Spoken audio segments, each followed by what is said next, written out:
প্রকৃতির অসাধারণ সৌন্দর্য, সবুজের সমারোহ ও মনোরঞ্জনের অন্যতম আকর্ষণ হল পাহাড়। কিন্তু এর বাইরে অন্যরকম এক কালো অধ্যায় পাহাড়ি জনগোষ্ঠীর সঙ্গে জড়িয়ে আছে যুগের পর যুগ।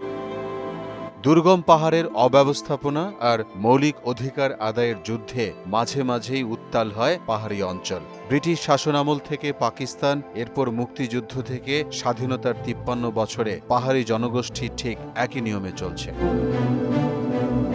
প্রায় দেশেরই পাহাড় ও সমতলের সম্পর্ক প্রথাগত চিন্তায় বিভক্ত থাকে। বাংলাদেশেও এর ব্যতিক্রম নয়। খাগড়াছড়ি, রাঙামাটি ও বান্দরবানে বসবাস করা পাহাড়ি জনগোষ্ঠী দেশের প্রেক্ষাপটে সংখ্যালঘু। তারা একটি আবদ্ধ চতুর্ভুজে বন্দী। তাদের প্রাত্যহিক বেঁচে থাকার লড়াই যেন এক একটি গল্প।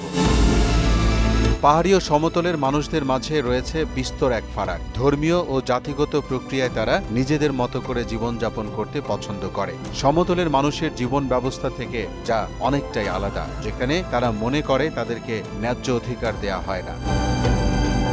প্রায়ই প্রত্যক্ষ ও পরোক্ষভাবে পাহাড়ে অবস্থান করা বিচ্ছিন্ন গ্রুপগুলো পাহাড়ি জনগোষ্ঠীকে হত্যা, গুম, নির্যাতন ও নিপীড়ন করে। ভৌগোলিক অবস্থানের কারণে সহজেই অপরাধ করে পাহাড়ে আত্মগোপনে থাকা যায়। সে সুযোগে সেখানে অবস্থানরত কয়েকটি গোষ্ঠী বারবার তাণ্ডব চালায় পাহাড়ে, উত্তাল পরিবেশ তৈরি করে নিজেদের অবস্থান জানান দেয়।